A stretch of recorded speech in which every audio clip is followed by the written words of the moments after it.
জয় শ্রীকৃষ্ণ, জয় Shrihari. 10ই October মঙ্গলবার 2023 আশ্বিন মাসের কৃষ্ণপক্ষে একাদশী ব্রত পালিত হবে।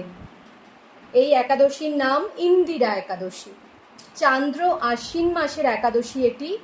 এই একাদশীতে কিন্তু আমাদের দুধ বর্জন, তবে আমরা বাড়িতে পনির তৈরি করে তা গ্রহণ করতে পারি।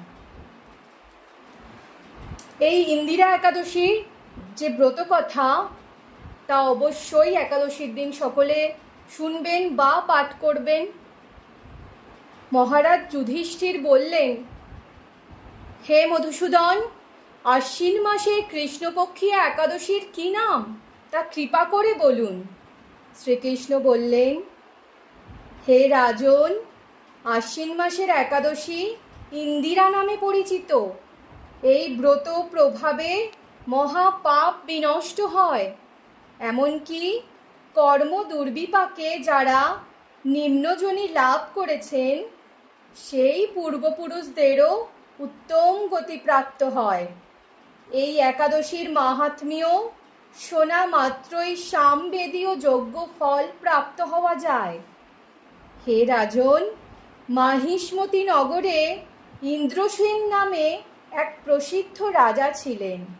ধর্মবিধি অনুসারে রাজ্য পালনে তিনি বিশেষ খ্যাতিসম্পন্ন ছিলেন। তার বিপুল ধনসম্পত্তি ছিল। পুত্র পৌত্রাদি সহ তিনি সুখে রাজ্য পরিচালনা করতেন। বিষ্ণুভক্তিপরায়ণ সেই রাজা নিরন্তর শ্রী গোবিন্দ নাম গানে মগ্ন থাকতেন। এমন সময় একদিন রাজা সুখে রাজসভায় বসে আছেন। এমন সময় দেবর্ষি নারদ স্বর্গ থেকে সেখানে এলেন। তাকে দর্শন করে রাজা হাত জোড় করে উঠে দাঁড়ালেন। দণ্ডবৎ প্রণাম করে পুনিকে আসন, পাদ্য, অর্ঘ্য আদি ষোড়শ উপচারে পূজা নিবেদন করলেন। তারপর বললেন, হে মুনিবর, আপনার দর্শন মাত্র আমার যাবতীয় যজ্ঞফল লাভ হয়েছে। এখন আপনার আগমনের কারণ জানিয়ে আমাকে কৃতার্থ করুন।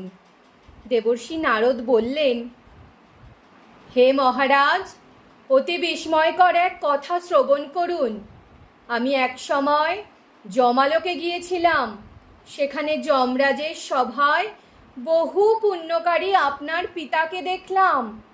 ব্রত ভঙ্গ পাপে তাকে সেখানে যেতে হয়েছে। হে রাজন, আপনার পিতা যে সংবাদ প্রেরণ করেছেন, আমি এখন তা আপনাকে বলছি। তিনি বললেন, হে ঋষিবর, মাহিষ্মতির ইন্দ্রসেন নামক রাজা আমার পুত্র। তাকে বলবেন যে আমি বহু পুণ্য অনুষ্ঠান করলেও কোনো কারণবশত যমালয়ে আসতে বাধ্য হয়েছি। আপনি কৃপা করে তাকে সর্বপাপ নাশক ইন্দিরা একাদশী ব্রত পালন করতে বলবেন। সেই ব্রত প্রভাবে আমি নিষ্পাপ হয়ে স্বর্গলোকে যেতে সমর্থ হব। এই কথা জানাবার জন্যই আমার আগমন। হে রাজন, আপনার পিতার মঙ্গল বিধানে আপনি যথাবিধি ইন্দিরা ব্রত পালন করুন। রাজা জিজ্ঞাসা করলেন, হে দেবর্ষি, সেই ইন্দিরা ব্রতের বিধি কি? কোন তিথি বা কোন পক্ষে একাদশী ব্রত পালন করা কর্তব্য তা কৃপা করে আমাকে বলুন। দেবর্ষি উত্তর দিলেন, হে মহারাজ, আশ্বিন মাসে কৃষ্ণপক্ষে দশমীর দিন শ্রদ্ধা সহকারে প্রাতঃ স্নান করবেন।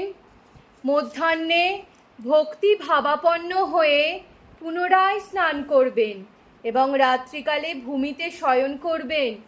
পরদিন একাদশীতে প্রাতঃকৃত্যাদি সমাপন করে নিরাহারে থাকবেন। ব্রতের নিয়মাবলী দৃঢ়ভাবে পালন করবেন। হে পুণ্ডরীকাক্ষ, হে অচ্যুত, হে শরণাগতের প্রতি কৃপা করুন। এভাবে শ্রদ্ধা সহকারে শালগ্রাম পূজা করে পিতার উদ্দেশ্যে ব্রতের ফল অর্পণ করবেন। দ্বাদশীর দিন সকালে ভক্তি ভরে শ্রী গোবিন্দের পূজা করে ব্রাহ্মণ ভোজন করিয়ে অবশেষে নিজে মহাপ্রসাদ গ্রহণ করবেন। হে রাজন, বিধি অনুসারে শ্রীহরি এবং ভক্তদের অর্চনা করলে আপনার পিতৃবর্গ মুক্তি লাভ করে শীঘ্রই বৈকুণ্ঠে গমন করবেন। রাজাকে এই উপদেশ দিয়ে দেবর্ষি নারদ প্রস্থান করলেন।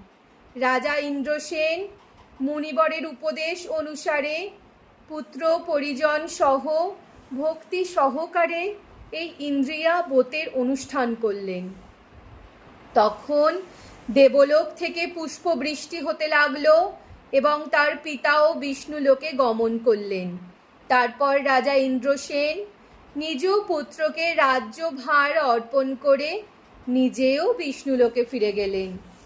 এই ইন্দিরা একাদশীর মাহাত্ম্য পাঠে ও শ্রবণে মানুষ সকল পাপ মুক্ত হয়ে বিষ্ণুলোক প্রাপ্ত হয়। এই হলো ইন্দিরা একাদশী ব্রত মাহাত্ম্য। জয় শ্রীকৃষ্ণ, জয় শ্রীহরি, রাধে রাধে।